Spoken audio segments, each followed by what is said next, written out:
petang ni banyak bunga-bunga yang baru sampai dalam 10 pokok. Jadi kita nak tanam pokok-pokok ini masuk report. Jom kita tengok apa kita nak buat tanam bunga ros. Okey. So sediakan dulu. Tengok dulu ni Pak. Kita akan tanam guna pasu ni. Kejap lagi kita akan tanam. Okey. Sambil-sambil tu kita tengok dulu gambar-gambar yang ada. Okey. Okey, petang ni banyak bunga-bunga yang baru sampai dalam Cuma kita pokok baru sampai. Kita beli daripada Mimi Nursery. Jom kita tengok apa kita nak buat tanam bunga ros. Kita nak tanam petang ini. So sediakan dulu. Tengok dulu ni Pak. Kita akan tanam guna pasu ni. Kejap lagi kita akan tanam. Sambil-sambil kita tengok dulu gambar yang ada. Okey.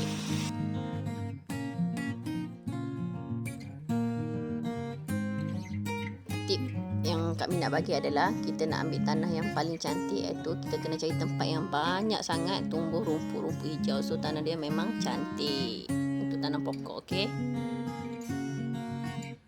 Okey, ni tanah yang kita ambil tadi dekat yang rumput yang hijau sangat tu. Okey, ni pembantu saya namanya Cik Zam. Cik Zam dah mula mengasingkan antara dalam tanah tu macam ada rumput-rumput ke apa, dia memang tengah mengasingkan, ambil tanah yang betul-betul cantik sajalah.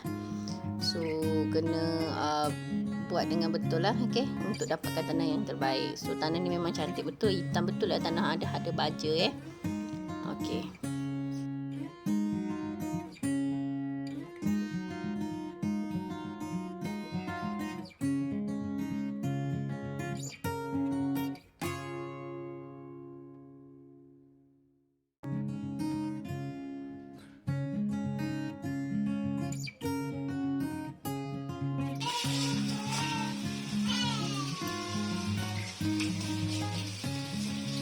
Bos.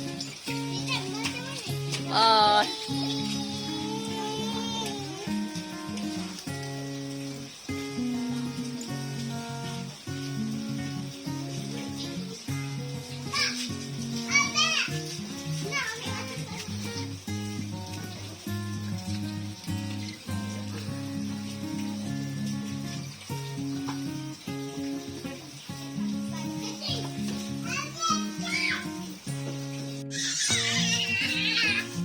Ni kita tak campur tanah tu lah. Tanah honeybee.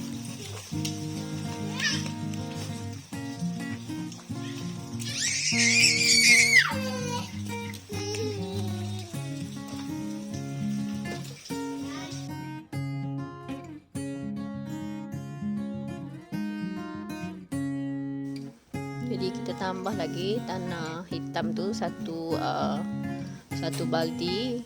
So jadi dah 2 baldi tanah hitam, kemudian tu setengah gundi tanah honeybee, tanah ros khas.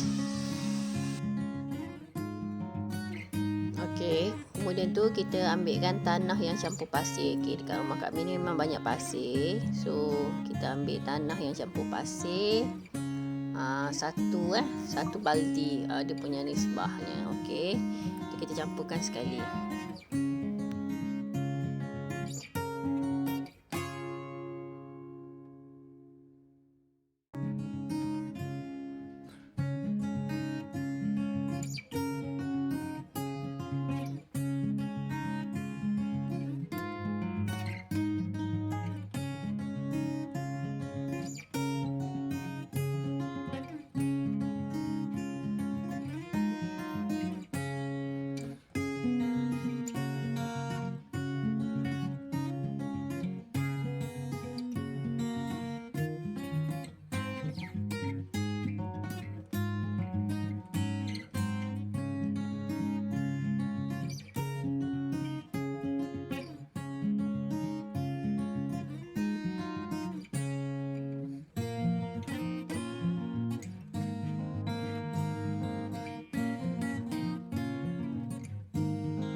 Okey, ni kita boleh tanam ni, kita guna teknik menanam secara meninggi lah. Ni pembantu saya lah ajarnya menanam ni. Sebab dulu dia daripada ahli landscape.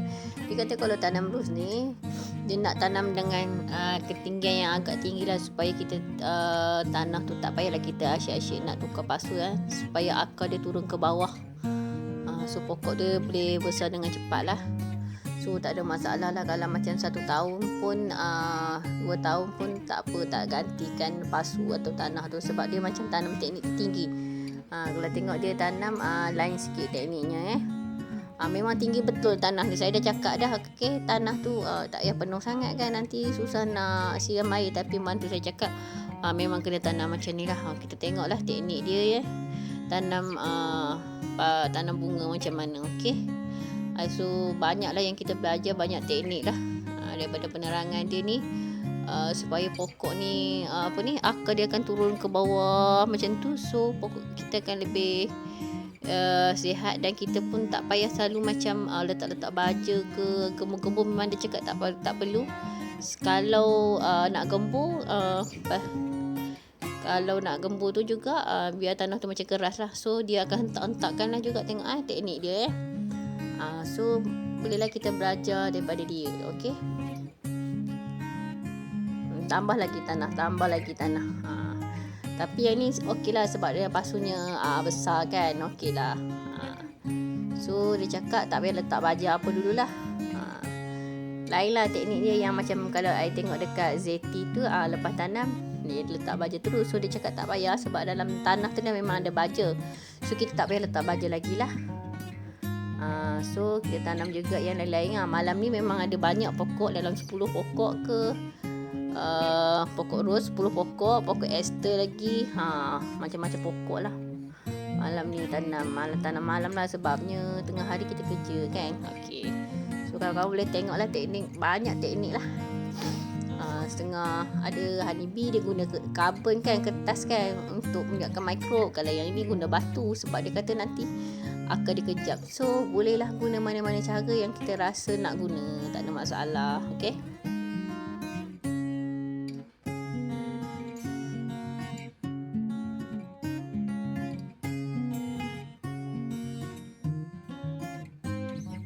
Okey, ni pokok ester tau, bunga ester cantik. Dia warna purple. Ni saya nak biarkan lah. So kita masih lagi nak menanam lah. Banyak bunga-bunga ni. Saya beli dekat Kelantan, jadi dia push lah kan. So kalau sorang-sorang nak buat ni memang tak larat lah. So apa hari ni kita belajar teknik campuran tanah lah. So teknik campuran tanah ni untuk jimatkan kita punya tanah ros kita kan. Tak semestinya kita nak guna terus pun boleh tanah ros tu. Tapi sebabkan pembantu saya ni memang expert bahagian landscaping, so saya biarkan dia campurkan lah tanah hitam dengan pasir dan juga tanah ros kita. So jadi memang cukup lah untuk saya rasa malam ni saya dah tanam 15 pasu. So cukup lah untuk dengan satu guni tanah honeybee yang 20 kg ni. Kemudian tu kita dah tambah dekat tanah hitam tu dah dalam dua baldi. Kemudian tu tambah lagi pasir 1 baldi. Okey. Kemudian tambah lagi dengan tanah ros. So jadinya sesuai lah untuk yang kita nak tanam pokok ros dengan banyak lah. Tapi kalau kita orang ada sepokok 2 pokok, rasanya gunakanlah tanah ros saja, tak payah campur-campur lah. Tapi apa yang bagus ni kita belajar cara nak campurkan tanah. Okey, so tip dia tadi saya ulang balik, kalau kita nak cari tanah yang terbaik, tanah hitam yang ada baja, kita kena tengok kat mana rumput tu tinggi. So kita pergi gali dekat situ lah. Okey, so kita akan dapat tanah yang cantik, yang banyak baja. Itu tipnya So kita akan campur dengan pasir macam biasalah. Ni sebahnya. Okey, so saya rasa sangat berbesar hati kerana semua kawan-kawan lihat video saya just macam nak share saja hobi-hobi ni. Kalau ada apa-apa bolehlah komen dekat saya. InsyaAllah nanti saya akan balas. Okey. Okey, teknik kita tanam adalah teknik tanam tinggi. Okey, kalau kita lihat pasu dia tak adalah besar sangat, tapi kita tanam teknik tinggi lah. So maknanya betul-betul tinggi, tanah tu memang betul-betul penuh rapat sampai ke atas. Okey. Ini teknik tanam tinggi, okey, supaya pokok tu akar dia tumbuh ke bawah dengan mudah. Kemudian tu kita pun tak perlu nak tukar pasu dengan kerak. Okey, ini kita warantinya pembantu saya kata dalam setahun ke setahun lebih tak tukar pun tak ada masalah. Tapi dia punya teknik memang betul-betul tinggi lah, betul tanah-tanah tu memang betul-betul banyak dan rapat lah, memang padu. Okey, memang dah lama juga saya menanam ros, tapi kali ni pembantu saya ajarkan tanam macam ni. Okey, tak apa, kita tengok nanti progresnya macam mana. Okey, kalau kawan-kawan tengok kali ni kita tanam ros, memang kita tak buang tanah dia punya tanah asal tu kan. Kalau macam selalu kita beli kan ada sekam-sekam apa, sekam-sekam padi apa semua. Tapi sebab yang ni kita pokok ros ni dah so macam dia dah tinggalkan tanah yang ada tu. Memang tak ganggu langsung tanah tu, sebab dia cakap, pembantu saya cakap kalau kita buang tanah tu dia akan merajuk lah pokok ni nanti. So ni salah satu lagi tip lah. Okey, untuk malam ni kita tanam pokok. Okey, yang selalu-selalu tu memang dia orang akan buang lah tanah-tanah lama tu, tapi yang ini kita tanam sekali saja. Senang jugalah tengok teknik ni ya. So kita tak payah ganggu lah pokok tu sebab dia dah selesa dengan tanah yang datang tu. So kita just repot je lah So dah nak siap dah pun. Okey, tanam pokok ni